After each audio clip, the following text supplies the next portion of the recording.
circling back to 80s and 90s cartoons. There was just way too much for us to cover the first time around.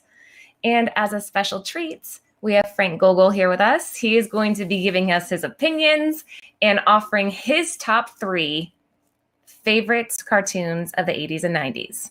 We'll be right back.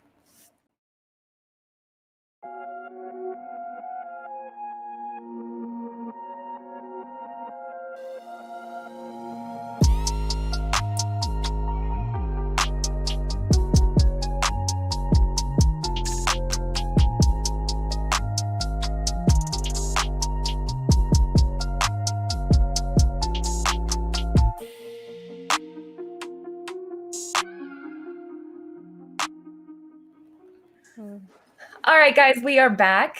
Before we get started, we have an awesome show planned for you, but some business first.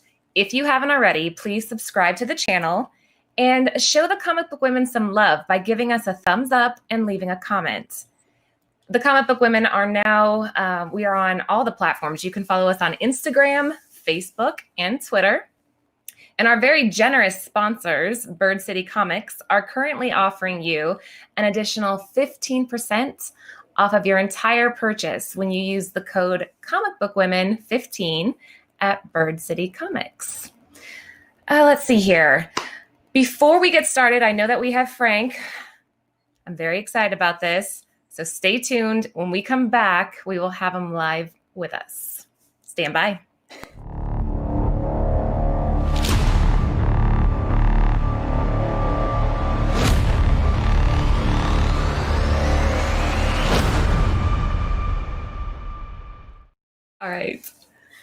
All right, we are back. Frank, thank you so much for coming back to the show. It means so much to us.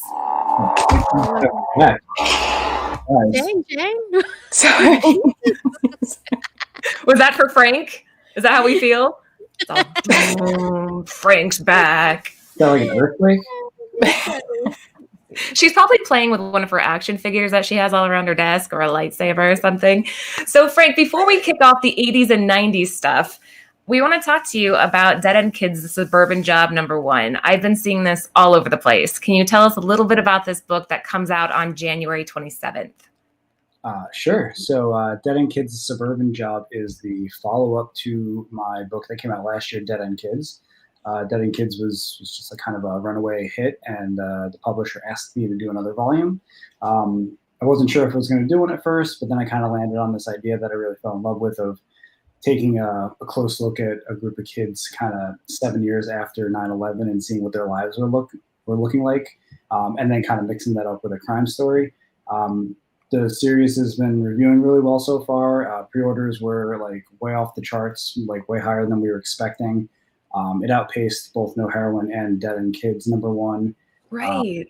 Yeah, and Diamond just placed a really big reorder for the first issue, so it was sold out at Diamond. Now there are issues in stock for LCS to order again for a little bit. I don't know how many they ordered, but it was the publisher said it was about 4 times what they ordered on Dead End Kids #1 from last year, so it's a decent amount. So for anyone who's interested, all of the 3 first issues in this. No, that's not right either. Issues 1 through 3 are up for pre-order.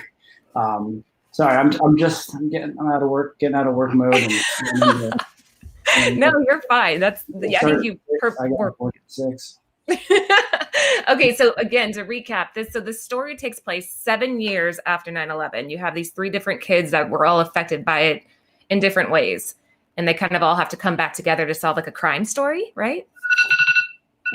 That's not wrong. Yeah, sort of. It's a heist story. So the first book was a murder mystery, and we wanted to kind of take it in a different direction, so we weren't kind of like doing the same thing over again.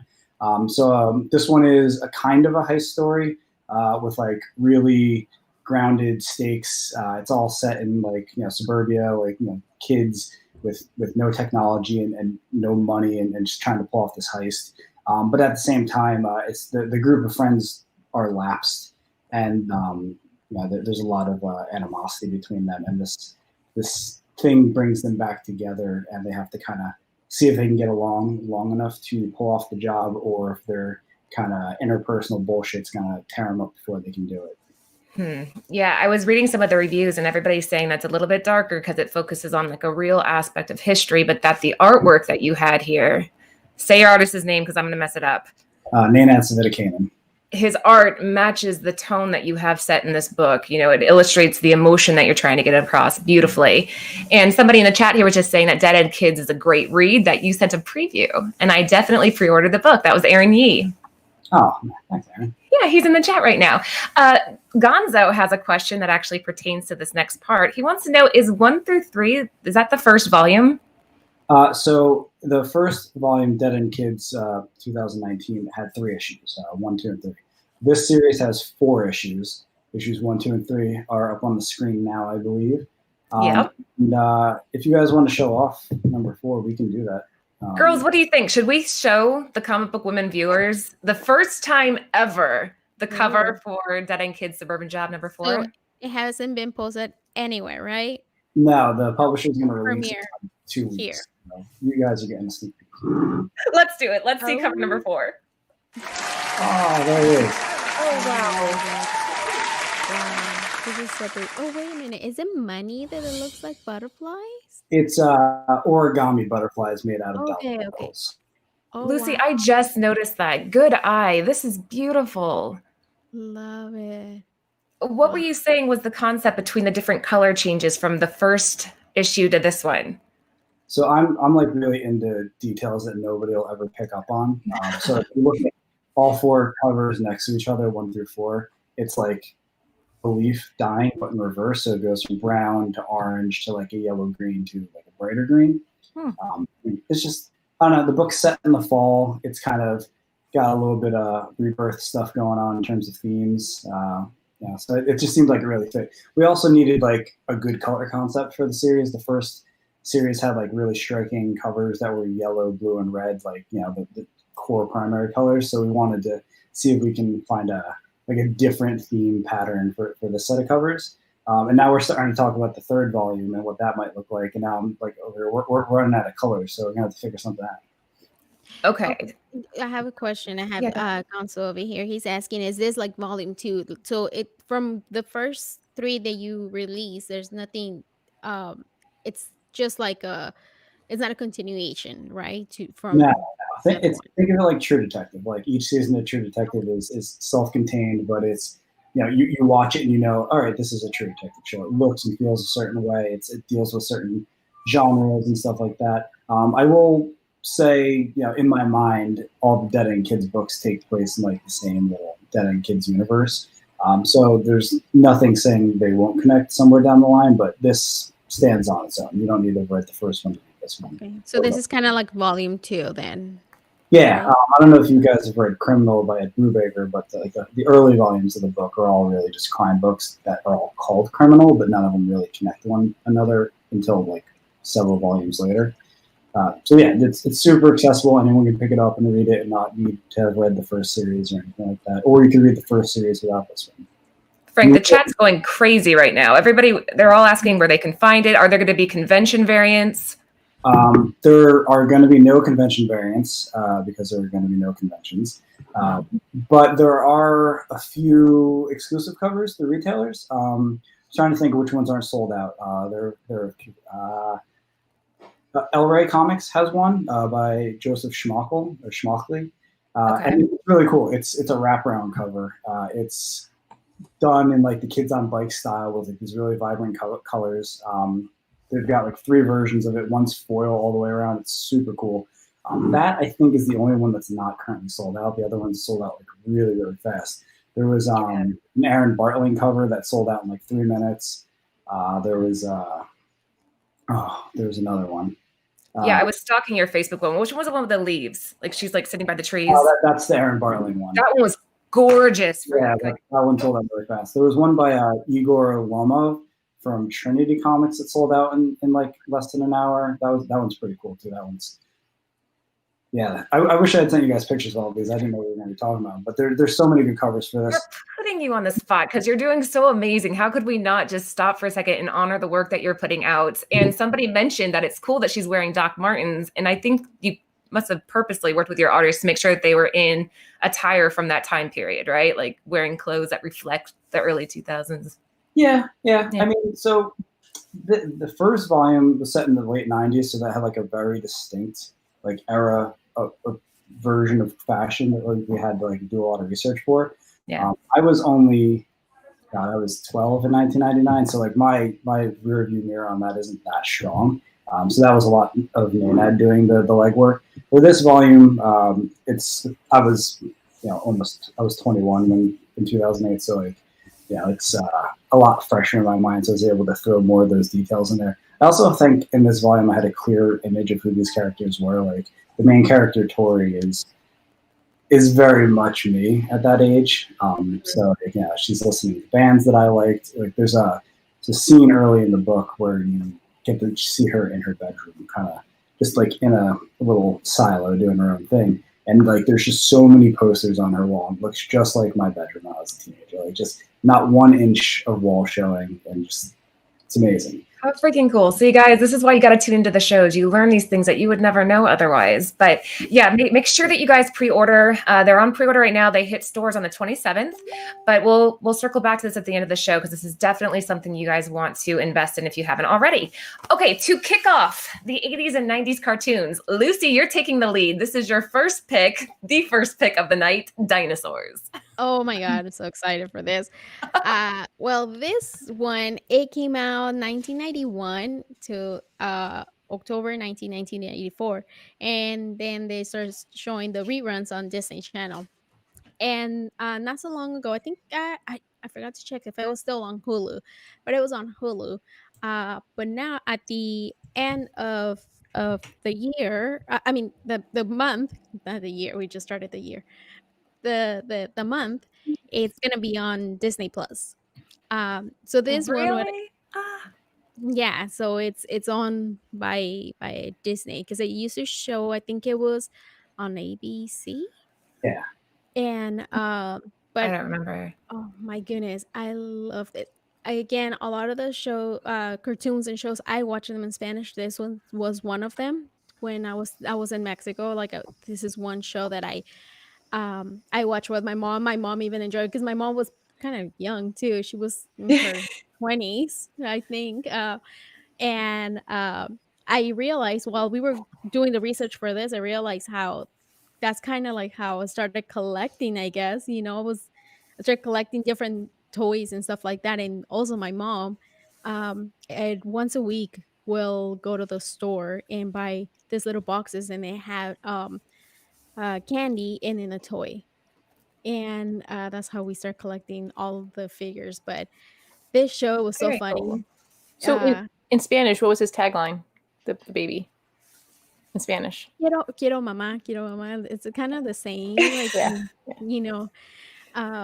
But now I hopefully now when it goes to Disney, I can watch it in Spanish because they have that that you can change to different languages on Hulu. It wouldn't. It was just English. So it's been a long time since I watched it in Spanish. Well, Yeah. like Laura, Frank, did you guys watch this TV show when you were younger or no? 100%. This was probably my favorite thing when I was a young kid. Like even more than the Turtles. I identified so strongly with that baby. Nice. Baby Sinclair. That baby was so smart how it played the parents. And it's like, honestly, that's how our kids, like, they do play us, So Little mischievous. Yeah, they said there was not a lot of merchandise for that show. You had plastic figurines, which is what I thought you were talking about, Lucy, that you could find in McDonald's Happy Meals. And then they did the Baby Sinclair plush, but that was basically it for what we could find for toys. But yeah, I think we all can kind of have a bit of nostalgia when you look at that one. Yes, yeah. That's one that I still like, and I remember like being young, even though the kids they were like teenagers, like the problems that they have with the parents, but now like you see the problems. Like if you watch them as an adult, you kind of understand the parent side, Different lens. Yes, and it's like it's so ahead of its time. I feel like, but the times now, like seeing it's funny. Yeah, it's timeless. Mm-hmm. Frank, do you remember how it ended? No. Did a meteor hit? And Yeah, the chat's like, the ending was such a bummer. It was like a mass extinction, right? Yeah. I just remember thinking, like, my mom watched Roseanne, and I was like, oh man, that show sucks. And I would watch this, and I think they were both on ABC. And then when I got older, I realized this is just Roseanne with dinosaurs. It's like almost identical cast. I'd never thought of it that way. But like with puppeteers and puppets, like it's John Goodman as a dinosaur. Yeah. Yeah. You're so right. And it says that Earl often sighs as he walks into a room. And that was because his costume, it was the only way for him to see where he was going. You had to like take a breath. So he had to open the mouth really quickly to see his direction. So if you watch the show and he's sighing all the time, that's why. Little fun tidbit. Wow. I did not know That's that. cool. I didn't know either. I know things, guys. I just know things. All right, moving on to the next one. Beast Wars. Who picked this? I did, because it's one of the best shows ever made. I've never seen it. You got to sell me. All right, imagine Transformers, Okay. but they're animals, so you can tell them apart. Right? There's not 3 of the same plane with different color schemes and stupid names. They're all different animals. You got a cheetah and an ape and a T-Rex and a spider, and it's so much more accessible. Ooh, So good. the ape one sounds cool. Did you guys watch this? yes. I knew you watched it. I don't Just remember watching it. Oh man, it was so good. So this is like the second or third TV show in the 90s that used this like CGI computer graphics. So I remember as a kid being like just transfixed and be like, wow, what is this? Like the technology, and like the voice actors were great, and the stories, even Dinobot. Like I don't like villains, but Dinobot's like from the first episode, I just liked him. I'm like, man, he's awesome. He's Shakespearean in like a weird way. Like he's got like a lot of honor, Mm-hmm. even though he's like he's a velociraptor, so he's like the ultimate predator. Yeah. He's very cool. But like for me, like I grew up with an older brother who was born in '81, so he was 6 years old, and he grew up watching Voltron and the original run of Transformers, the G1 stuff. And I watched that with him, but like I was too young to really understand what was going on. And like, you know, when this came along, it did 2 things that I really liked. One, it had an actual story. Like it wasn't just Autobots versus Decepticons, wash, rinse, repeat, like no character development. This actually has like an arc from the first episode to the last episode, which I think at the time in 1997 was super rare for a kid show, because this is exclusively very much a kid show. It was on at like 7:30 in the morning. I watched it before school. But yeah, it was like my Transformers. It was like I could talk to him about this. I would make him drive me to Bradley's to go buy the toys with my allowance. Oh. Good memories. Did you have the comic books? Were there comic books? Yeah. We were in the early 2000s. Was it Dreamwave put out, I think, 2 series or 3 series. And they were kind of hard to get into because Beast Wars was originally a Japanese show that had an extra season that was done in like traditional animation, like a season like 2.5. And the comics drew on that season that was never adapted in the US. So like there were all these new characters, so I didn't know or understand. But I was thinking I would go back and check them out again because IDW is about to launch a new Beast Wars comic this month, I think. So I've been rewatching the series to kind of brush up. Maybe the editor over there wants to give me a shot at writing like one of the characters one day. Are you guys hearing that? They're saying that Rat Trap. Does that mean something to you and Jen? With Yeah, the best voice? It's the Rat from the Good Guys. Mm. Oh. So basically, so it's kind of, so when I was trying to tell someone, they're like, oh, it's a prequel. I'm like, no, technically it's in the future, and they go back in time through like a wormhole type thing. And then they're like, well, why is it doing dinosaurs? I'm like, okay, well, so Transformers in normal, when they come down, they scan around them and they pull up vehicles. But this one, since there's no vehicles, they pulled up like animals and whatever was around. So the Decepticons were near fossils, and then the Autobots were near like live animals. So a rat just happened to be one of them. And she's like, why is it so big? And I'm like, well, it can't go down to like the size of a rat. Like, all right, I'll have to see if I can get my son into this. I'm trying to pull him back into the 80s and 90s stuff because this is where like all the treasures are, right? Well, and then if you want to, Tubi TUBI is a free. I have Roku, so you just go onto that, and Beast Wars is under there for free. And it gets real weird at the end. Like, it goes way off the rails. Like, there's a dragon at one point, and like crazy space-time travel bullcrap. Other aliens. Like, it's after the first season, it turns into an adult show. Yeah. Ooh, even better. Maybe I'll watch it too then. Adam and I can sit side by side. All right, so that was Frank's first pick. We have a couple more that he's chosen as the night goes on. But let's move on to the next one. Let's see here. We have The Simpsons. As you can tell, I picked this one. Okay, has anybody ever not seen The Simpsons? I had to pick it. It's kind of like Pokemon during our anime episode. I'm like, we have to have something on here talking about just such a staple in all of our childhoods, right? Like hearing that opening scene, you'd rush and try to get your best friend on the couch. And there was so much that they developed as a result of the success of the show. They had the movies, the games, the comic books. I was looking prior to the show, just trying to do some quick research. And apparently The Simpsons originally appeared as a short on the Tracy Ullman show. Did you guys know that? Yep. Yeah. Of course you guys did. I did not know that. Ooh, alcohol. I didn't know either, so don't worry. Thanks, Lucy. I'm like, no shit. It was. Did you guys really know that? Yeah, because it has a different animation. Oh, Yeah, it's like really wonky animation. Yeah. Oh, damn it. Well, anyway, the first episode, I went back and watched it as like, research. And you guys remember Bart gets a tattoo, but apparently it's called Homer's Odyssey, and Waylon Smithers was accidentally made African-American by the color stylist. Did you guys know that? If you watch the episode, he has like brown skin, and later they explain it as an extreme tan. And they fixed it. That I didn't know. No. See, I knew something you guys didn't know. Yeah. But yeah, so this was my pick, and I feel like this is something where every single member of the family can just kind of gather around and enjoy the show. And it did push humor a little bit. What do you guys think?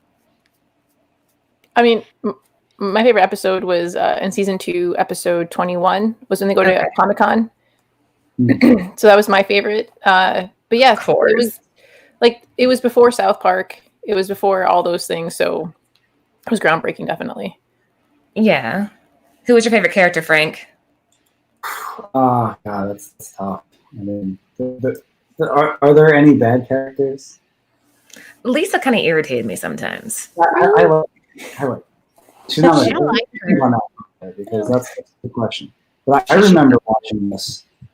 This was like every Sunday we would watch this. Like, there were no traditions in my family. Like, we would never do anything together. But people always kind of migrated to the couch at like 7 or 7:30 on Sunday, whenever it was, and we would watch. I remember that was a big part of my childhood.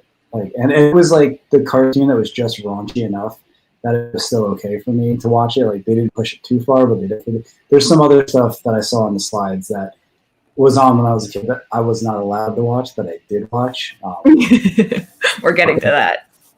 But what I remember most about The Simpsons was there's like a season finale cliffhanger where Mr. Burns gets shot at the end of one season. And then over the summer, they had like a write-in campaign where you would write in who you thought shot him.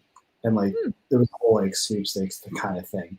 And I just like, I remember that being like the first form of like interactive television that I had ever seen. Like, and like, if you want to think of it like the long view, like that's the first step that leads us to stuff like Black Mirror, Bandersnatch, and like all these other things that we have now that we can like interact with our TVs and crazy stuff like that. And that's always kind of blown my mind a little bit. Yeah. Lucy, read this. Can you read the statement that Aaron just put up? This is kind of cool. This made the characters. See, made the characters yellow because he didn't know colors. What? Oh, sorry, I can't really read it. So he was saying the reason they're yellow is because the guy was using a highlighter to color them during a meeting, and it just kind of stuck. That's how they ended up yellow. Funny. Okay, yeah. So the characters didn't color during the pitch meeting. Okay, so he used. That is so funny. Do you guys think The Simpsons can really predict the future? Do you know guys that horn guy from the protests or the riots this last week? It was on The Simpsons, like with the tattoos and stuff. That is so crazy. What are the odds? Pretty good at this point. I mean, I don't want to get into politics, but I saw the pictures. I was like, holy shit. I'm like, it was identical. He's wearing the headdress. I'm like, wow, The Simpsons. It gave me chills. Did it predict it or did it create it? Did that guy see The Simpsons and then like subconsciously base it on Probably. It could be, but I mean, there's a lot of Frank. That's a lot of stuff, that it has happened from the, it was from the Simpsons to Yeah. now. It just too much to that everybody's kind of recreating something like that. I don't know. I don't know. We should have a conspiracy theory show. I did read on the from Dinosaurs. I didn't know if I should bring it up or not, but then Bring they it were up. comparing the boss. Oh my god, I forgot his name. Mr. Burns? Yeah, Mr. Burns. They were comparing how with Trump. The way he was, that he wanted to build also a wall. And then somebody recreated a video with him and Trump. It was just funny. People should have paid attention to the 80s and 90s. That's what I was saying. All the good shit's there, right? Yeah. The game was fun too. A lot. It was a lot of fun. The game. Which game? There are a few, and they're all. The one that the box they have on there with the spray paint. Mm-hmm. Because there's also the arcade game too. That was fun too. The arcade game. Pick a character. I remember playing the arcade game maybe once or twice. There's a Super Nintendo, Sega Genesis era game called Bart's Nightmare, which was super cool because you could play the game a bunch of different ways, like depending on like how you played the game. It took you to like different side worlds, and so like you could play it like 10 times and never get the same sequence of levels. And I always thought that was a lot of fun and creative and like kept it fresh. There's another one called Krusty's Funhouse that was for NES, where you're Krusty and you're running around like a crazy funhouse hitting rats with a hammer. Oh man, Krusty, I forgot about that. Oh, Krusty's the best character. Oh. Yeah. You guys remember Camp Krusty? A little bit. Krusty Burger. Yeah, Krusty Burger. Yeah. Oh man, I have to go back and rewatch it. I forgot some of the big characters, I guess. All right, so moving on to the next one. Real quick, that comic book guy comic that's on the screen is really hard to find. If you can find it, awesome. I think it goes between like 30 and 50, depending on the quality. No shit, I have it. We were digging through the garage and I found some of those. Nice. Oh wow. Hey, Cool. score. It's a great Fantastic Four, which I mean, I would pay that much. Very cool. Hashtag Christmas presents, guys. Yeah. All right, moving on to the next one. Or Valentine's, Hey, that's true too. We're doing a Valentine's Day show. Okay, somebody in the chat was saying you guys better have Reboot on this list. Well, here you go, Gouster. Go ahead, Jen. So Reboot was the first American TV show to use CGI. So when I was rewatching this, I found it on Crackle, that free TV Streaming? site. Yeah, streaming site. Yeah. And when I was rewatching it, because I remember as a kid, like really liking Reboot, like really, really, really liking it. And I was telling somebody about it, and they're like, "Wait, when's the last time you saw this?" And I'm like, "In the '90s." And they're like, "How do you remember all this stuff?" I'm like, "Well, because it was so cool and so much fun." And like, Bob is like a guardian, and I was this thing, and she's like, "Is there comic books?" And I'm like, "There's online comics," but when I tried to find them again, I couldn't find them. And then there's the art book is what you see in the corner there. And then they did 2 series of toys, season 1 and season 2. That's like what they look like. And then season 3 and 4, which I think is cooler because Enzo is that kid with the baseball cap. They actually like age him up to being like an adult because something happens. And then Bob, the guardian, gets like a cool like new outfit. But it's set inside a computer game or inside a computer. And then the user, like us, when we play a game, a cube comes down into the city. And then he has to try to get into the cube to play the user. And if he's not in there, it gets destroyed. And then like it talks a little bit about like viruses and like, I don't know, man. It was a lot of fun. I still have good memories. That's cool. I can't find season 3 and 4 though. Frank, have you seen this? No. Lucy? No, I never watched, but I was telling Sam about this show, and right away he told me that he's like, "You guys have to have that." I'm like, "Yeah, it's on Jen's list. Don't worry." I mean, it looks. It's the first CGI TV show. Okay, so it has some stats, right? It has the first, but then by like season 3 and 4, it's a lot better. Like, and that's what I was telling somebody too, because they're like, "Oh, this looks so horrible," and I'm like, "You don't understand. Like, this is the building blocks of what we have today, right? Like."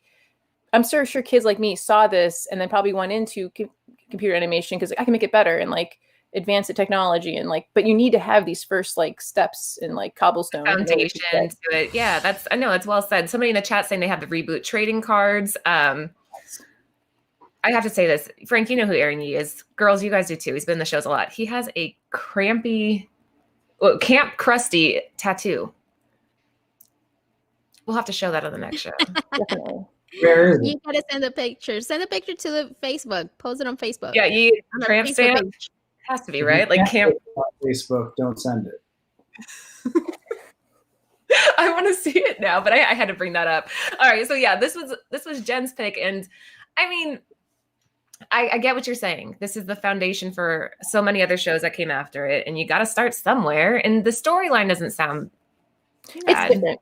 It's because it'd be really cool to see if they redid it now, right? And they just kind of like reworked it, because we've seen, but like as a kid, I just remember being like, what is inside my computer? I don't know what's inside there. You're like a fourth grader. You're like, what's going on, right? And so when they showed that cube coming down, I was like, wait, no, this isn't really, like, because even my dad's like, you don't think this is what's inside the computer? I'm like, well, no. I still wonder what's in my computer. I don't know what's happening. There's little people like walking around. Listen, if you want a good idea of what's inside your computer and you want to watch a 90s show, Superhuman Samurai Cyber Squad. It was a power knockoff that takes place inside the internet, and it's... I remember that too. Yeah. I remember that one. Yeah. I do not remember. Say it again. Super what? Superhuman Samurai Cyber Squad. There's also VR Troopers. VR Troopers. I tried watching that on Netflix, and I couldn't get through the first episode. My favorite, having watched all 27 seasons of Power Rangers recently. It's that bad. But he tried, right? He tried. All right, let's see. This sounds more like Wreck-It Ralph with Qbert. It would be pre-Wreck-It Ralph, but yes, similar. This is Wreck-It Ralph. But Hey, look at- so it's cool. Like, so that little symbol on them, when the GameCube comes on top of them, they say reboot and they tap it, and then it goes to the uniform or costume of that game. I like it. I know This is a solid. No, there's people in the chat that are saying this is a good pick. That's the quality of shows like this, is that there's something for everybody. There's somebody out there that's like, oh, hell yeah, I'm going to watch Reboot now. So good pick, Jen. All right, moving on to the next one. Lucy. Oh, yeah. I'm so excited for this one. Okay, I wrote some notes because there was a lot that I want to mention about this show. Yep. I also, let me see. Okay, so this one, it was just like an amazing show that it shows like the difference that like not only men work, I guess at the time, you know, like this one came out in the first episode was like 1991, and the last episode was on 2004. So it ran for like 9 seasons or more than 9 seasons, right? Like how many? 13. 13, yeah. No. So it was 9 episodes. Sorry, it was 9 episodes. I mean, oh my god, what am I saying? 9 seasons. It was 9 seasons. And but I like how this one, it shows how the dad stays at home with the kids while the mom works. And while he's at home, he's like working on his inventions, you know, and it shows how the grandpa's also, you know, staying, he can watch the kids. And it just shows so much woman power in this in this show. And at the time when I watched it when I was little, I didn't think about it like that, you know. I didn't see it like that till now as an adult that you watched it. And how Angelica's mom, Charlotte, again, she's running her company, and the dad, it's like staying at home with Angelica, or, you know, Angelica was such a little shit. oh my goodness, yes. And Sorry. it shows like that how the twins, they have like trouble with their identity, how they just always sees them as the twins, and they're like the same, you know. And they're like trying to show like they are different, you know. And I like how Tommy and Phil, they're jealous of Lily, that she gets to wear a dress and she's comfortable, and they don't, and they want to wear dresses too. Wow, you're right. There's so many underlying stories there that I never caught on to. No, and how like they show like Chucky, that how they show that he misses his mom and he's jealous that the other kids, they have both parents and he doesn't, you know. And that part, oh, it got to me. That one, I cried because I grew up with just a single mom, and he was my favorite character. And I remember watching that episode, and it made me tear up because I felt the way he felt. I felt like how I don't know. I guess and being young, like I remember connecting with him the most. Yeah. And I remember my uncle made me a little necklace, a gold necklace for my birthday because they knew how much I love Chucky. But I don't think they realize why why I like Aw. him so much. And it's just um I don't know. I just love this show, and they have like so many cool collectibles. And now like on the picture show right that we show right here, it shows some of the uh comic books that they came out around that time, the Rugrats comics adventures. They came out kind of like the beginning, like late 90s, I think I want to say. Yeah. And then a couple years ago, again, 2000, 3 years ago, 4 years ago, I don't know, years 2021. I know. I've So lost track too. Nobody years. knows. Who cares? Yeah. Nah. But they came out with the other comics. It's 2017. This one right here, and I had to pick it up. Let me see. This one right here. Oh, look at Tommy. Yeah, and then this one was like a let me see. Trying to the lunchbox. Ugh. So I had to pick them up. So Frank, did you watch this at all? I did. I remember watching a lot of like Nickelodeon as a kid, Doug and this. Doug. Oh god. There's so many Ren and ones. Stimpy, they're like the less ended up on Nickelodeon. I was on board until he got a little brother. Until Tommy Pickles got a little brother, and they named him Dill Pickles, and I was out after that. I do not like puns like that. It's too on the nose. Deal breaker. I was reading today actually because I figured this would be one because I knew Lucy was on the show. About like fan theories about the show, and apparently there's one that I don't necessarily buy, but I thought it was worth bringing up. That apparently all the other babies are actually dead, and the only reason that Angelica can hear them is because they're all in her imagination, and she's like populating the world around her with these dead babies, and like so That like, is so dark. I mean, it gets real bad. Like it's like Chucky's What the hell? mom is dead because she died in childbirth. Phil and Will are twins because that baby died before they knew the gender, so it's both. It's crazy. It's dark. It's dark. Oh my god! And I really like it, but I can't go that far. Wow, that is Going a different direction. Yeah. yeah. Oh my goodness. Jen, did you watch this one? Oh yeah, I mean I watched a lot of TV, so it's just on there. I both liked and found it repulsive that he kept all his stuff in his diaper. Oh my Like he pull out storage pouch, like a candy, and he start eating it, and I was like, oh, it was in his diaper. But then at the same time, I'm like, wow, that thing holds a lot. Yeah, it's resourceful. Yeah. And, I like how they show that,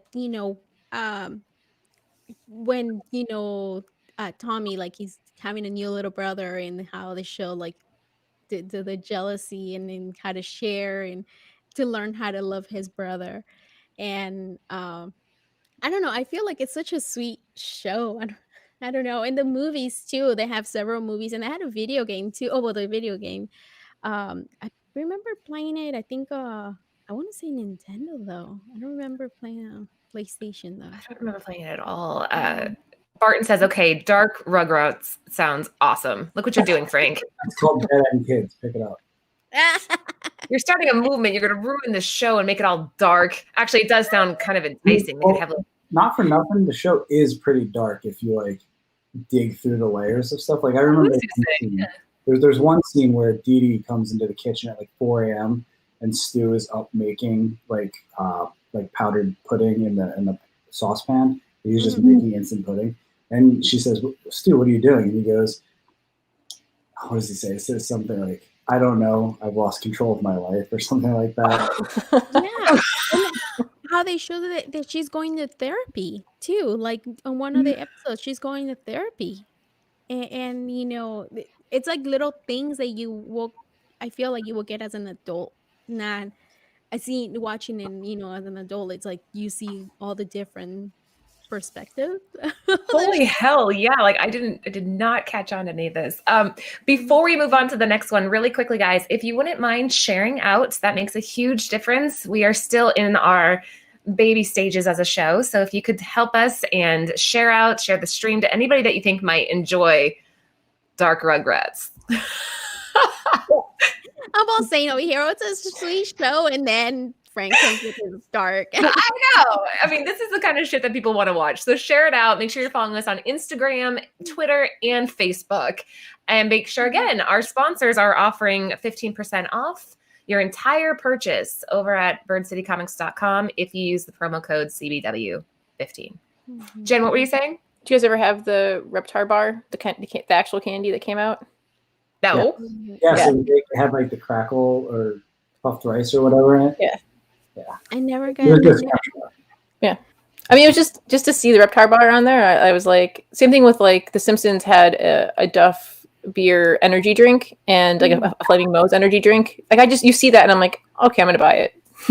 Oh, you have to, right? At that point. All right, moving on. What do we have next? We're running so late. See, Frank, when you get on, we have so much fun that we lose track of time. Right. Oh, we're about to hit the peak right now. This is your pick. Go ahead, buddy. Go ahead. Do I really even need to explain this to anyone? It's the greatest children's show ever made. It is a bootleg show that is half American footage, half recycled Japanese footage, poorly recycled. Like the people who made this show did not care about continuity, shot continuity, just arc of anything, but it was so entertaining. Every episode is exactly the same. Oh my God. One of the Power Rangers characters is dealing with some young high school problem like peer pressure or wanting to ask somebody on a date, family matters stuff, right? Mm-hmm. And fucking monster attacks, 170 people die, and a Power Ranger learns a valuable lesson. I say that jokingly, but like, this was the show that made me probably a science fiction fan, a superhero fan. It's probably the reason I ended up writing comics. Like if I look back long enough and think hard enough about it, and it was just cool. I mean, it's stupid. There's a meme going around about that dagger that's up at the top. That dagger is a flute that calls a dragon that you can play without your mouth, and it sounds like a synthesizer. I mean, it's so over the top bizarre that it can't be bad. Which character you wanted to be? I always liked the Red Ranger, Jason, and I always really resented the Green Ranger, Tommy, because he came in and kind of replaced Jason. And I found out as an adult that actually really did happen in real life. The actor who plays the Green Ranger essentially like sold out the guy who plays the Red Ranger, and like it cost him his job. And then he took over as like the leader of the team on the show. That's unconfirmed, but I mean it tracks. It tracks really well. Oh, wow. Jen, what about you? What was your favorite character? And that's the thing, like as a kid, right, in like 4th grade, I thought the Green Ranger looked really cool. And I thought that the White Ranger did too, because like that cool shield. And I liked it better when he would like transfer to other people, because then you would see like the Red Ranger with the shield on. And I'm like, oh man, that's cool. And then, but like when I went back to rewatch it, I'm like, man, there's characters I want to know more about. Like Ninjor, I thought was kind of interesting, and I'm like, wow, we didn't really ever find out more about him. And there's a couple other characters too that like come up, and I'm like, man, what? Those are like unexplored stories that we just never find out more about. But so like rewatchability is kind of cool. There's so much, and that's part of like I obviously didn't watch Power Rangers after I aged out of it at like 9 or 10 years old. I definitely watched it a little longer than I probably should have. But then I didn't for almost 20 years. But then Boom started putting out the comic series that Kyle Higgins was writing, and they had all these great artists on, and that Ryan Parrott's writing right now. And like it reinvigorated like my adoration of the franchise, because it took all those unexplored avenues, it added new layers, like it aged it up. It's not like adult in a dark way, but it's adult in like a, it's dealing with things in like a less talking down to you like a kid type way. And it's exploring a lot of those little avenues that Jim's talking about. Like, what's up with Babu and Squat, the two like comic relief villain minions? Like, what's their story? And then in some of the issues of the comic book, you get into their backstory, and it's like super tragic. So like, I mean, that's really what reinvigorated it, caused me to go back and rewatch it, and then like, you know, you can see I have a Megazord over in the back corner of the room, so like it's done. Like I'm hooked. Also, I was saying this, I think, when we talked about Star Wars and Star Trek last time I was on, which are both terrible. This is like both of those things. It's got a military element, it's got a sci-fi element, it's got a mysticism element. It's amazing. Which one did you like, Laura? Which character? You know, I like pink. I like the pink one. And you know, it's funny because somebody in the chat was saying a while back, they're like, you remind me of the Pink Ranger. So I looked up the actress and I'm like, maybe if I had brown hair, I could pull that off. Second Pink Ranger is blonde. Really? Oh, yeah, that's true. Oh, yeah, that's right. So there you go. I got it. The chat's going nuts over who's their favorites are, and Green was the best. Yeah, mine was I wanted to be Trini because I thought she was badass, and everybody wanted it. Well, everybody will fight for being the Pink Ranger. I was like, I want to be Trini. She is cool, and she's yellow, and she will kick everybody's butt. Well, that was the weird thing. Like, I remember being a kid, and like, why isn't she wearing a skirt? And then when I like stared harder, I'm like, that body looks. What is that? And then as an adult, when I looked into it, yeah, like what Frank was saying, it's a guy as the Yellow Ranger. That's why. And if you look at the body, you're like, oh yeah, that's not a girl. Like, it's a guy. The stunt actor for the Pink Ranger is a guy too, I'm sure. Like it's. I'm actually watching Zyro Ranger, which is the Japanese show that this is based on right now. I'm like 8 episodes into it, and it's even fucking weirder. Like it is so bizarre and it's so different. And like seeing like what they took, what they left, how they like used it differently, like it's insane. Like I highly recommend it. It's you can't watch it for free anywhere, but the Shout Factory channel on Roku has it. And Shout Factory is like on the Roku channel. It's like $2.99 a month. You get 7 days for free, so if you can go binge it in 7 days, you can watch that and like series before it and like 5 or 6 series after it, the Japanese versions. And the 2 series after Zyro Ranger, Die Ranger and O Ranger, no, not O Ranger, Ninja Ranger, whatever it's called. They were like super like unadapted. Like it's completely different. Hey Frank, I gotta ask you. We have a couple people in the chat here, and I'm gonna let you answer this. Okay. They couldn't get past the fact that they're ripping off Voltron. Power Rangers is just a ripoff of a bunch of 80s cartoons. So what do you say to that? That's bullshit. All right, so the Super Sentai franchise, which is what Power Rangers uses footage from, goes back to the 70s. And it has all the same concepts. Giant robots that combine from a bunch of little robots, color matching suits. So if anything, Voltron was ripping them off. Well, they talk about it on the Toys That Made Us. They talk about all that stuff on Toys That Made Us. Mm-hmm. Yeah, I definitely am not going to deny that Power Rangers probably takes inspiration from Voltron. But Voltron was taking inspiration from Super Sentai for sure. Mic drop there, guys. And then all that takes inspiration from like all the giant mech anime like Gundam and stuff like that. So like I mean it's all borrowing from each other, and it's all like, it's like DC and Marvel, you know. Superman and Hyperion are the same character, but you know, one did it first, one did it better. Like it's just, who cares? All right, very good. Well, see, there you go, guys. So anybody in the chat, that's Frank's response to that. Anthony said, nah, Zach with his dance fighting was my jam. Keto hip hop. All right, so this was Frank's second pick. If you're just hopping in, guys, welcome to Comic Book Women. We have Frank Gogol with us tonight. He's kind of just chatting up the 80s and 90s tunes, and he picked a couple of his own. This was his, as he put it, the peak to his 80s and 90s, which led to him having this phenomenal career and releasing amazing books. So that alone makes me a Power Rangers fan because it gave us Frank Gogol. Aw, that was sweet of me. You should thank my mom. Nice. That was really nice, wasn't it? That was so nice. Frank, where can they find the pre-orders? Literally any comic shop in the world will be able to order this for you as long as they go through Diamond, which I think of the 1,800 stores in the world, all 1,800 do.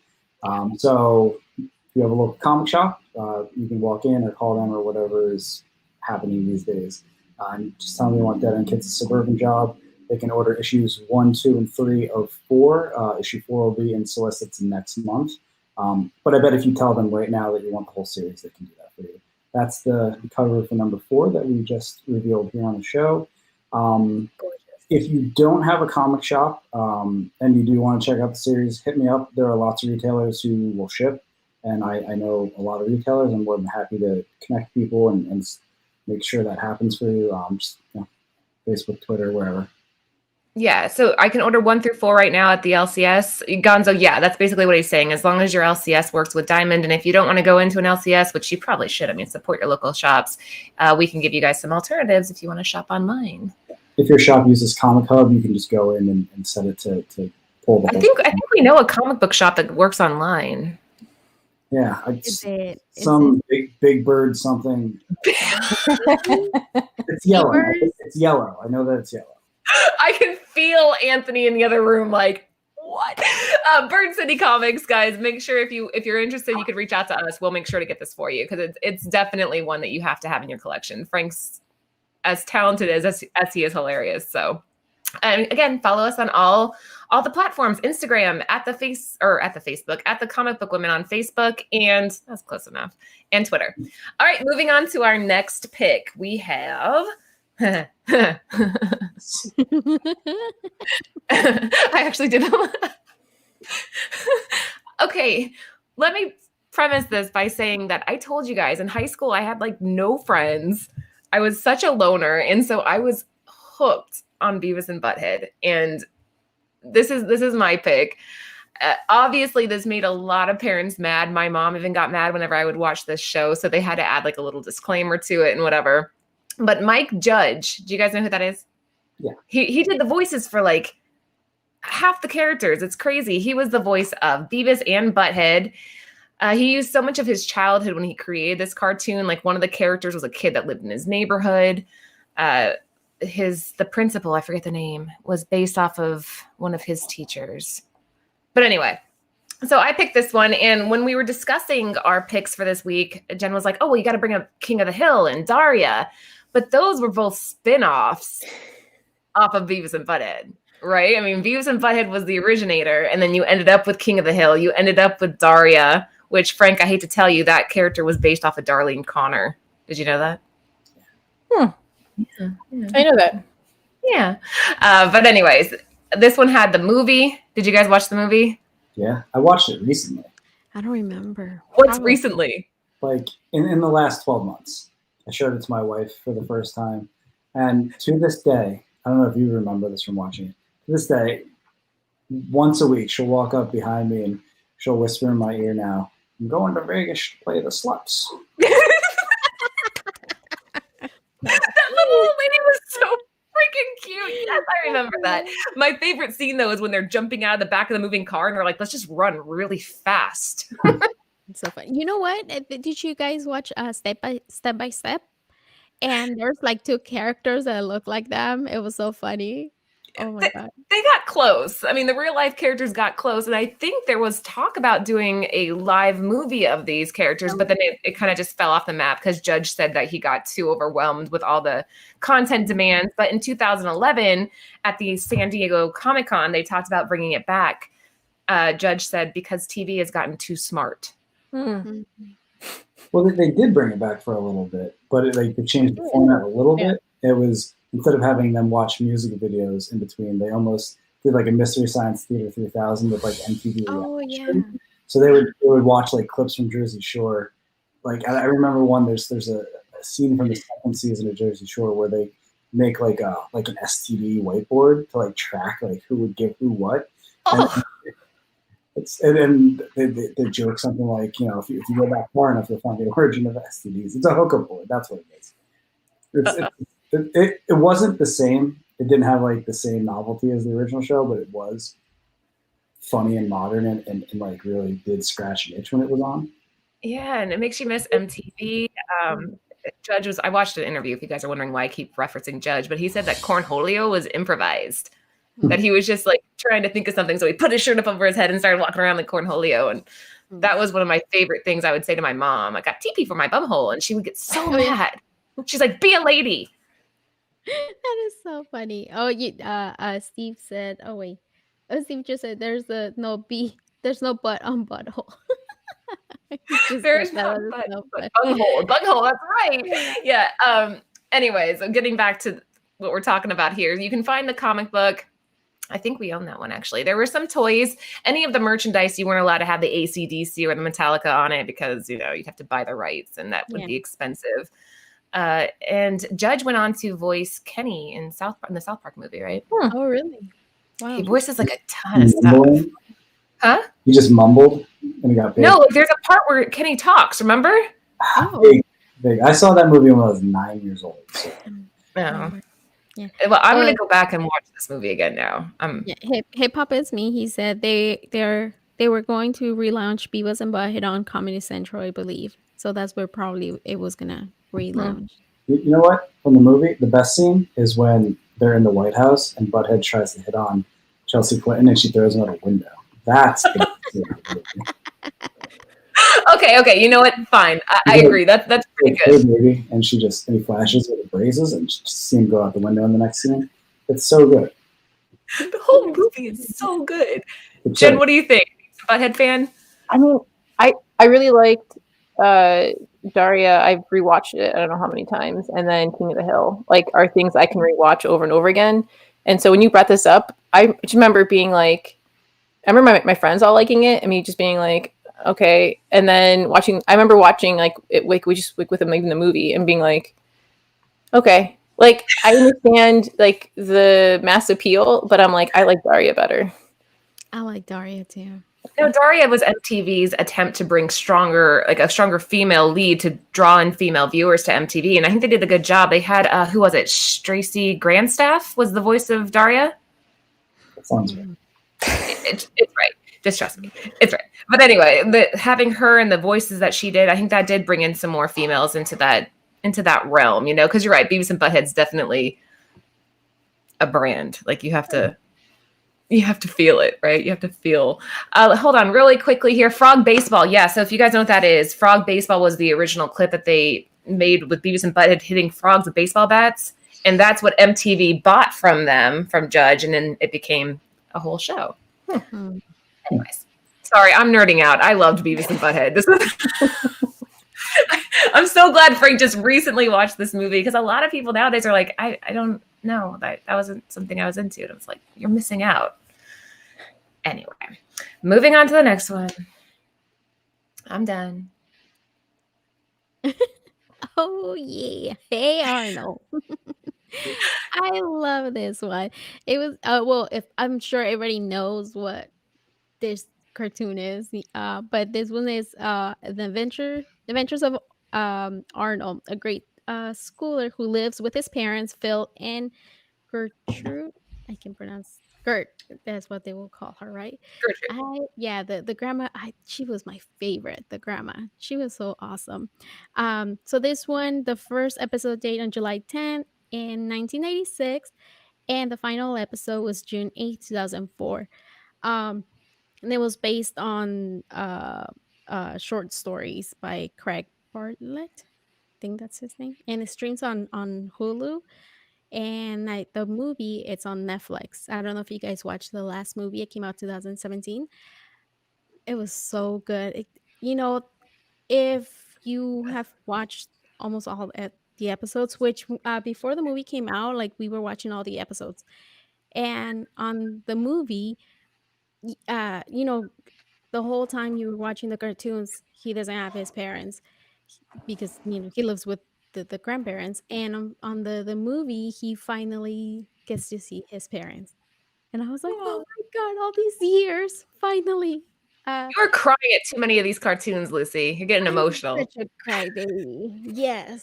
I get too attached to the characters, and but yeah, isn't it, everything about Arnold, how he was such a cool, such a nice kid. He will do something wrong, he always will feel bad about it. When he Eugene, he has a new bike and he's really cool, and by accident he knocks down all the bikes, and a truck runs over the bike, and he spends a whole day with Eugene trying to redeem himself because he feels bad about it. but being with Arnold the whole time, like bad stuff keeps happening to Gigi, and he just feels bad about it. But it's so bad that Gene ends up in the hospital, and he's still hurting him there. But he doesn't mean it. Like he's just being, like trying to make up for everything he's been doing. But I just love this show. What do you guys think about? Jen, you up?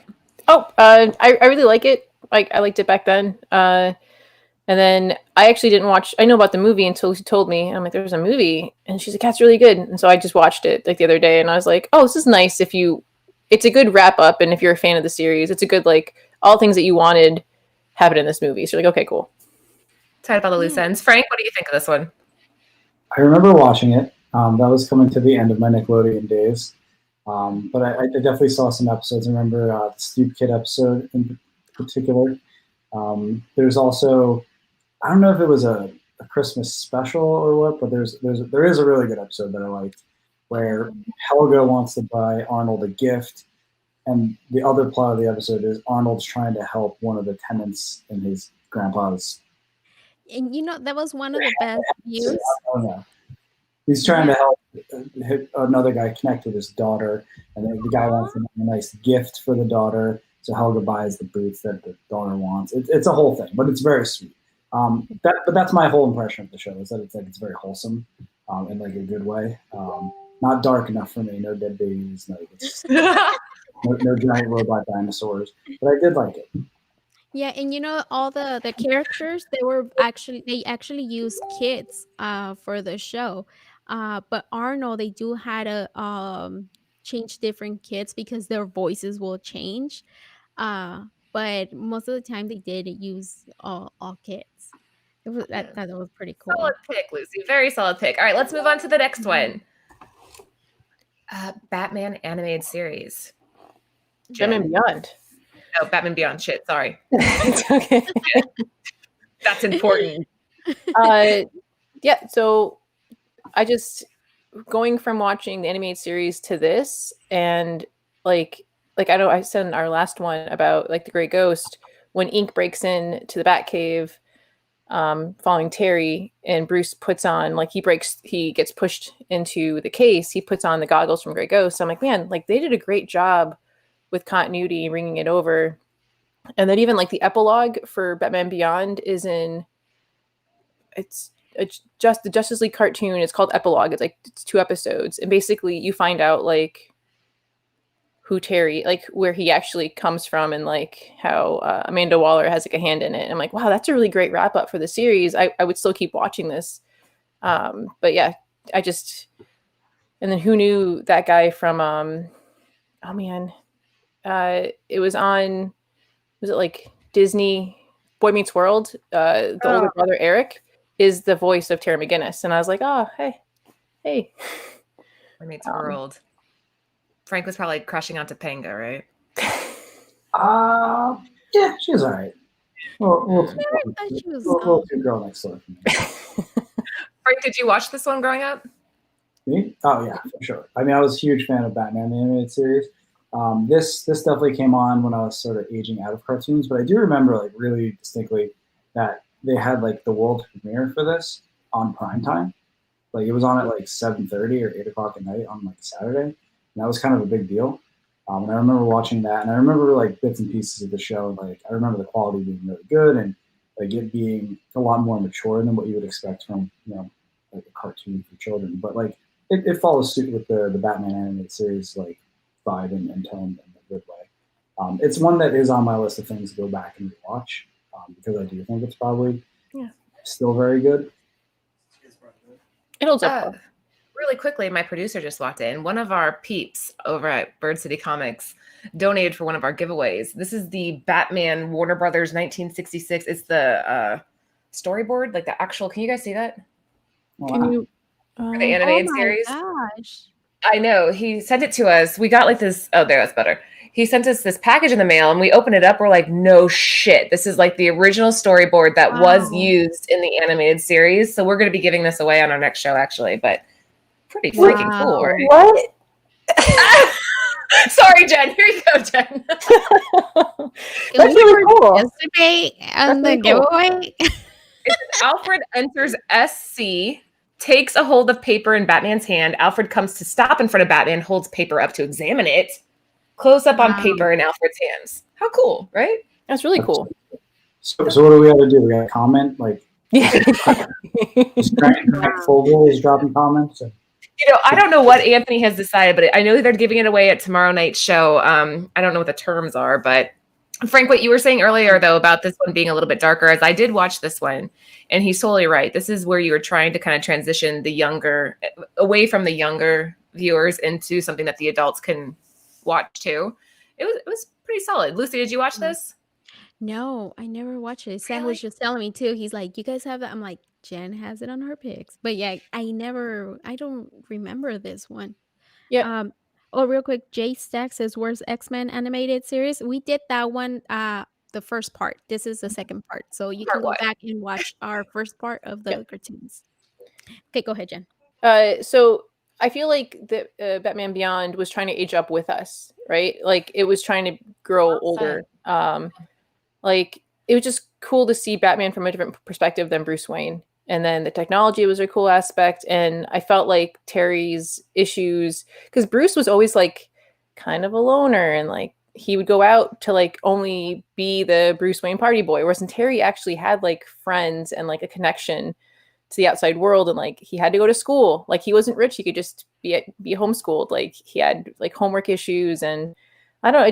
I just like Terry almost, I want to say a little bit better than Bruce Wayne, just because he's kind of where we would be if we were heroes, as opposed to someone who's like super wealthy and like doesn't have to worry about that kind of stuff. Spider-Man, if Spider-Man or Batman. Yeah. Like you almost picked Spider-Man, right? As your pick? Yeah, and then we swapped it out for my better pick. We'll get to that. Yeah, I mean, so that was one of the things about the Spider-Man animated series that I really liked, is that you got a lot of Peter Parker. Like it wasn't just Spider-Man swinging around hitting people and shit like that. It was actually like in line with like the comics where Peter had problems too, and you see him working through dating and failing and messing people up and disappointing people. And like that was one of the things that this show did really well too. I think probably even better. Jen, you agree? Yeah, I think that they're right there, like neck and neck. Like, I mean, Peter Parker has more history than Terry McGinnis, so you're going to side with Peter. But real quick, Gonzo in our comments is saying we're Thundercats. Like Lucy was saying, in our first part one of 80s and 90s cartoons, we definitely covered Thundercats. So just this is part two because there were so many good shows that we couldn't put it all into one show. Well, and there's still so many. We still probably do a third part. Probably. We should do a third. Lucy, do you want to? What's this slide? Huh? What? Oh, comic book woman. Sorry. I'm like trying to. You're perfect. You got this. Sorry. Okay, guys, make sure that you guys follow us on Instagram, Facebook, and like this video, please. Subscribe, and leave your comments on Facebook. Whatever you guys want us to talk about, leave us just make a comment. If you guys you guys are asking about other cartoons, go and make sure to check our other episodes. This is episode 13. So I don't know. Gosh, I've lost track. But yeah, she's totally right. Yeah. You can go back and rewatch any of the other shows. We had Gogol on what episode was Gogol? What were you on, Frank? It was a while ago. That one was called Flame Wars, I think, and I was shitting on Star Wars and Star Trek. Only you could just piss off the entire chat with one sentence. It I was like think that everyone should go watch that and comment on it. Yeah, I remember all three of us. Lucy and Jen and I were like, oh shit, did he just say that? Oh shit. I think it affected Jen pretty deeply. She brought it up. Shook her to her core. I think she broke it like a pencil. Well, because usually people like one or the other. So I was definitely not expecting that answer. And I was just like, okay, everyone can have their opinion. Everyone can have their opinion. A little bit. It's not that I hate either one. It's that neither one is something that I would say I like. Right? Like if somebody asked me for shows to watch, I would never, or a movie, I would never recommend those things. Fair enough. That's fair. Yeah. Like Star Wars is fine. there's a lot more content that I don't like about it than what I do. So like I just like episodes 4 and 5, great. 6, 7, 8, 9, 1, 2, 3, trash, all of it. Like, and it gets worse as it goes on. Mm-hmm. He struggles with forming an opinion. He struggles. Oh my god! Did you like Clone Wars, the TV series with Ahsoka? I did, but it was really hard to get into when it was airing because they did 2 things. One, they aired everything up. If you go back and look at the in real time versus like the actual viewing order, it's mixed up, which made it really confusing. Like you just dive in on the first episode, and Yoda's on like some planet doing a diplomatic mission. Like it doesn't make any sense. And then they made it part of a movie. Like there's a prequel movie to it, like an hour-and-a-half feature that you couldn't find to get the context. So like it was so hard to get into. As an adult with access to all of them, they watch much better. And I think that those Star Wars cartoons, Rebels, Clone Wars, and what's the other one? Resistance, like they are some of the better cartoons. Like I mean, the stuff that they do with Ahsoka and Rebels with Darth Vader, and like the stuff that they're able to mine is really good. The movies are terrible on the whole. Lucy, what were you saying? Star Trek. You were saying something? Oh no, we have 15 episodes. I think this is episode number 15. Oh, yeah. Okay. Or if you're watching the Frank Gogol chronology, this is episode 2. Yeah. But if you want to watch it and watch the good ones. All right, let's move on to our next pick. We're getting so sidetracked. Ren and Stimpy. So this is one that I picked this one and I was hesitant about it because okay, so you have the Chihuahua, Ren, has anger issues and he's insane. And then you have Skimpy, who's the oversized cat with the undersized brain. That's the general premise. And this is like watching... It feels like you're on an acid trip. If you guys ever watched the show, like a full episode of it, it's insane. This was like our version of SpongeBob, but like amped up to the millionth degree. And I debated on putting it on because there's a lot of controversy surrounding the creator, John K. Oh, right? I didn't know that. Yeah, he was accused of like preying on and sexually assaulting minors. Oh. Yeah, so... Yeah, I know. I'm like, oh, Ren and Stimpy, this sounds great. I'm going to put it on my show tonight. And then I'm researching. I'm like, oh, shit. I didn't know that. I didn't know it either. But yeah, apparently this was like a big thing back in the day. And anyways, the show itself, like he identifies with Ren as like kind of an asshole. He's like in interviews, he's like, I'm an asshole. And so that's me. That's Ren. And Stimpy was supposed to be like embodying the character of his girlfriend, which tells you a lot about John K. Right? I'm telling you, I'm ruining this for everybody. But anyway. I never liked it, so you're not ruining it for me. You know, Ren and Stimpy, like there were parts of it that are like, okay, yeah, you know, this is funny, but this one, like, it always made me kind of sick. Like I thought it was gross. I don't know. I couldn't watch it. It was definitely raunchy. And like if you watch the very early stuff versus like the Nickelodeonified version that like they showed later, like there's a huge... Like this is probably like the original stuff probably exceeds Family Guy and South Park in on some metric. Like not outright, but like there is like a level of grossness to it, and like it's like the animation style it like really fits with that in like a gross way. It's almost like the old school Looney Tunes animation in a weird way, like the saturated colors and like the way they put shots together. It's very strange. But this was the stuff that I was talking about, that I was watching as a child that I wasn't supposed to be. Like this and Beavis and Butt-Head were both on MTV like back to back at like 7 o'clock at night. And I would sneak into the den, flip on the cable box, and my mom would yell at me about 5 minutes later, and then I'd lie to her about what I was doing, and she'd come hit me. She probably hit me.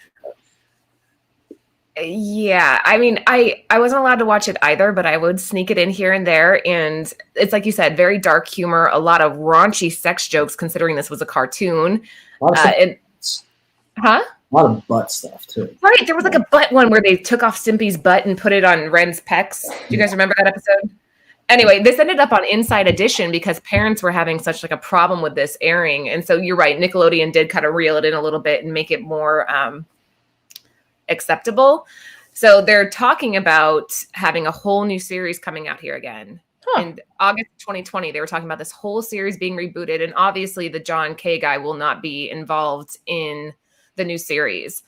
But it had a cult following. You had kids watching this, but also there was, the college and the adults following this show. And I think that's where they got most of their oomph, was from the adult content that drew in the older viewers. Also, that's why this book last year was kind of like up there, like the hot book. Yeah, this one's not the one. The one that you're thinking of has the newsstand, but I couldn't find a picture of it that looked right. But yeah, this went up there again because there's all this spec right now surrounding this entire series. And so for research, I went back and watched an episode, and I'm telling you, man, I was sitting there, I was like, "What the hell am I watching?" Is it kind of like Garbage Pail Kids? Wait, what? Is it kind of like Garbage Pail Kids? How it's kind of like that, like gross humor?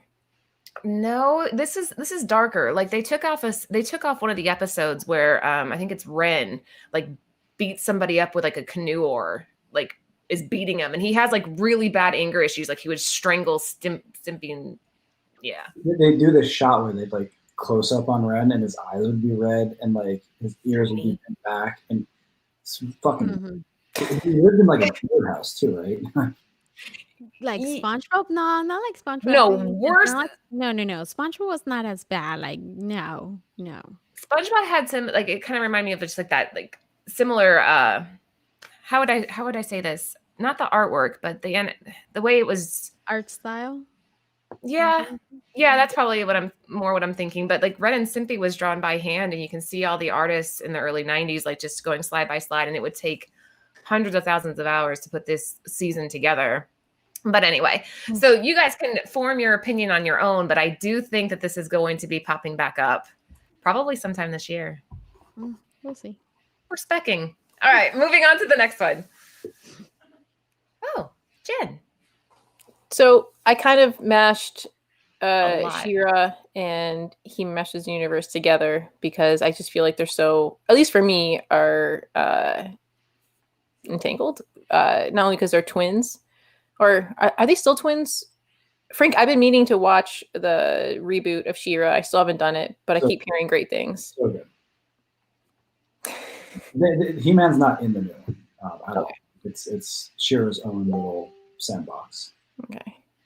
So like, yeah, just it was cool just to see that sort of power, and then from Prince Adam to He-Man, and then I actually rewatched She-Ra because like it's weird to have memories of these things and go back and rewatch it. I feel like a lot of these cartoons, even from the first part, 80s, 90s cartoons we did, like the rewatchability is interesting. Some of them I feel like hold up slightly, and you're like, wow, there's so much potential here. And then others not so much, and you're like, I want them to redo it to make it better because it has potential in it. But yeah, it was just She-Ra. It was funny because I was rewatching it and I'm like, it took like 3 episodes to finally see She-Ra. I'm like, what? Why is He-Man like in it? And like, oh, it's to get the guys who are watching He-Man with their sisters maybe to watch She-Ra. It took longer than I thought it was going to take to get to She-Ra. But she had a better backstory, I feel like. Comics are fun. He's saying that She-Ra and He-Man are cousins, aren't they? I thought they were twins. Like they're so in She-Ra you find out, and that's the thing too. Like when you start He-Man from episode 1, it just jumps right into the story, and you're like, okay, cool. But with She-Ra, like it shows Prince Adam going to another dimension, and then like having to give this sword who looks just like his, but has like a little like emerald or stone inside of it or something, and then he doesn't know why. And then finally you find out that it's not Skeletor. Who's the villain for She-Ra? Hordax. Like took the kid as a baby to another dimension, and you're like, oh man. And so she was raised by the villain, and then also under like, a spell. And then when he comes, gives her the sword, it like undoes that, and she like sees like, oh shoot, like I'm part of the bad guys, and it's her like joining like the rebels, and you're like, wow, that's a good. Okay, it took like 5 episodes, but that was kind of worth it. Whereas when we watched He-Man, I was like, it's just him like beating guys, and I'm like, okay. They are twins, by the way. I just confirmed. Cool. Twins. Got it. They are twins.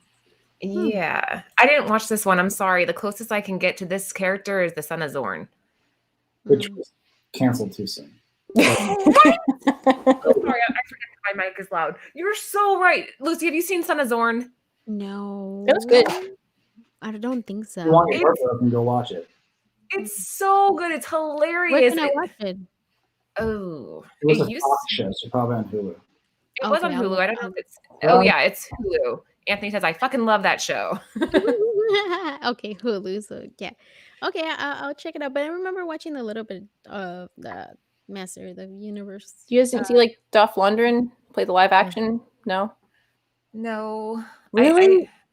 I I remember. I maybe I just don't remember honestly. It was later. I want to say it was like late 80s, early 90s, where the live action movie came out, and they changed a lot of it. But I don't know. That was, as a kid, I was like, cool, live action. Actually, kind of curious as a kid, like who would win, He-Man or Hercules, because they were both like super strong. yeah. He-Man. Lucy and I have homework to do. We failed on this one, Lucy. We're like, shit. We have no. I got nothing. But Frank knew about it, so that's good. Yeah, And the chat's blowing up about it. Is it? I knew about it, but I didn't like it. So You didn't like it. I mean, I like the cat. The battle cat was cool, I thought. so this is one of those 80s cartoons that is so transparently a vehicle for selling toys that like it offends me. Like there are just hundreds of characters in this show, all different shapes of monsters, and it was 4 different versions of that cat in purple, blue, orange, and green. Like, it's so bad. But it's also like I don't know, like I can't go back and watch it because like I have too high expectations. Like I can't watch anything that's like episode of the week anymore. Like, we've gone as a TV watching culture to things that have story arcs and like don't have commercial breaks anymore, and where we're watching things differently, which is why I thought She-Ra was so good, because it is a really solid story beginning to end that is built to be viewed as an arc. And the same thing with the Netflix Voltron, which I didn't like as much, but it's like a reimagining of this thing with a ton of potential, like Jenna said. But like now we're finally able to realize the potential because we can tell better stories with these concepts. Yeah, I think Netflix did a great job. Yeah, the toys. One of my friends, Nathan, he still has the castle, like like She-Ra. I think he also has like the She-Ra, and since he was little, he says he loves all this stuff. And now we'll talk to him about this. I'm like, I don't know much, and he will be telling me all kinds of stuff. And but I do love the way She-Ra loves. I mean, the way she looks. It looks awesome. I like her little costume and all that. Cosplay, Lucy? Cosplay? I don't have her body. No. You don't have to. As long as you have It's your own version. No, I'm like too self-conscious. It's your own version. If you do it, I'll do it. There you go. Oh yeah, you do it. Go ahead. No, I'll do it if you do it. Oh, okay. Okay, we'll be twinsies. Yeah. You do He-Man, I'll do She-Ra. Oh Perfect. yes, There you I go. love that. Perfect. Diamond's relaunching the toys too. Did you guys know? And Netflix is doing a new one for He-Man. Nice. All to make Frank a fan. That's what it's all about, right? All right, moving on to, I think this is our last slide. I know we've ran a little bit over, Frank. I'm sorry we kept you longer than the agreed upon hour, but Just too much. we got to end on this, right? This is the one we're going to end on. Yes. I honestly cannot tell you what this show is about, and I have watched it recently. It is a gimmick, all right? Ninja Turtles did really well, and then it was like a nuclear arms race to see who could find the next animal foursome fighting monster thing, right? You had Biker Mice from Mars, you had something with nuclear hamsters. It was a comic book at one point, and this is just that version. But I fucking love sharks. This was the one for me. All right, like it's the Hulk, but it was a shark. But there's 4 of them, and they're brothers, I think. And there's like conspiracy, and it is peak 90s, right? It's just action, and like people in sunglasses and like maybe pouches. Like it's so bad and good at the same time. And I think the reason this ended up on here instead of Spider-Man is because I've accidentally started campaigning to get the rights to write the comic book, which I'm going to make happen one way or the other. I'm writing these guys because I want big, bombastic, sharks who can breathe on land action. Oh man, what would you do with this? What would you do? Okay, let's just say it's granted. Then what? I would write something with substance. Right? I imagine like these 4 fucking sharks who one rollerblades and like one chews on concrete or something. Like they're just these dumb football player brain sharks, and they have to learn how to be heroes. Right? Like they have to learn that you can't just be a blunt instrument. You have to actually fucking think and work together. But they still get to like bite through walls and stuff. And like maybe I'll give one of them a gun because I want to honor the 90s. I've got ideas. Man, that's pretty cool. That'll be cool. Lucy, have you seen this? Great name. No, I never heard of it. Really? Yeah. Hey guys. It's a terrible theme song. It is a really heinous theme song. It's just like a guitar riff and somebody saying Street Sharks over and over again. I mean, kind of like it, but I don't think so. Did you like? I was more of a Biker Mice from Mars person, but my brother liked Street Sharks from my memory of. But the thing is, you have to. It's difficult when you pop it up. Go to the on-demand feature and then scroll down until you see kids' cartoons, and it should be like the first thing that pops up. Is Street Sharks. All right, Lucy, that's twice we failed tonight. We got to watch this. Anthony said, I'll do an exclusive, Frank. Get it. There we go. Done. Let's start hashtagging. Start a change.org petition. Let's get this started. Let's make this happen. I think it'd be hilarious. I think it'd be really cool to bring something like this back. And who better to do it with than Frank, right? Like that, I think that'd be perfect. It's so different than anything that I've ever thought about writing. And that's why it's so attractive to me. Like, I'm like, this is me doing, I don't know, like Rick and Morty. Like, it's just over the top and like maybe a little snide and dark and sarcastic. I don't know. I would do it differently than they did in the 90s. Well, yeah, it's outside your regular realm, right? You could do something really cool. Hopefully no kids would die in the making of it, because that's a key part of making a book with me. I'd probably bring a little no heroin. Oh my gosh.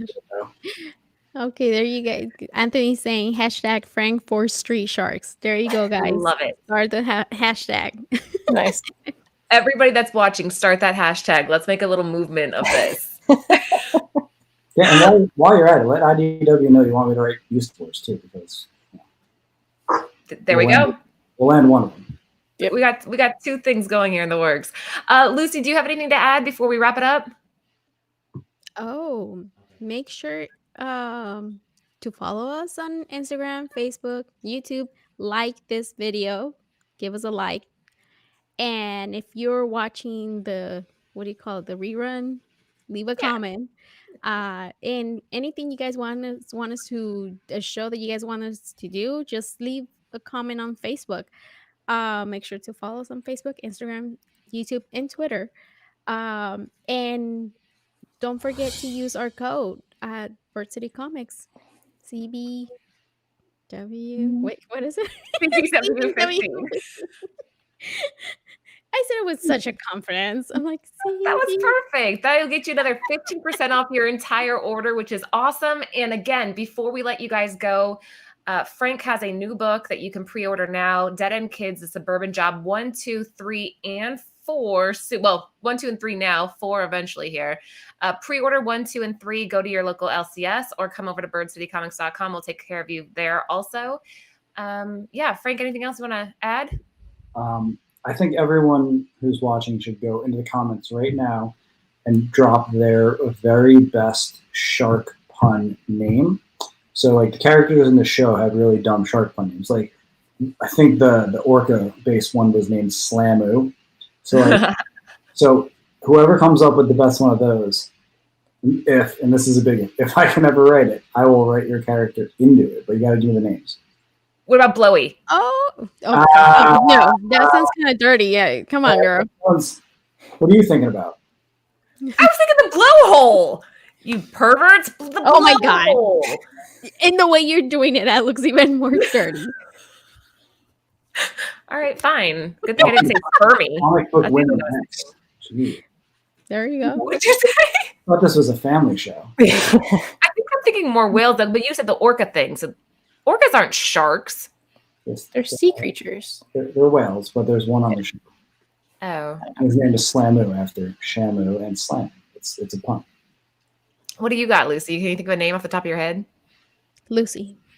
Lucy the whale. No, wait, the shark. Lucy the shark. Lucy the shark. Laura the shark. Jen the shark. Done. There you go. So drop your best ones in the comments. I'm going to read them. So I guess those are not the best ones. So guys, come on, think. Ansett and NATO. Jagged is one of the ones that just got popped up. Jagged. There you go. Anyways, all right. Thank you guys so much for joining us. We will be back next Tuesday. We have a special little treat for you. We are doing an interview with Alice Ali Barnes and Jacob Murray, the author and artist of The Eighth Immortal. So you're not going to want to miss that one. Is that next week? Or did I get that right? Yeah, that's next week. Pretty sure that's next week. So make sure you follow the page so you get live notifications and you won't miss anything. Frank, thank you again for coming out. We appreciate it so much. We wish you nothing but the best in your street shark endeavor, and we will do everything we can to back it. Thanks for having me again. All right. You guys have a good night, and we will see you next Tuesday. Bye. Bye.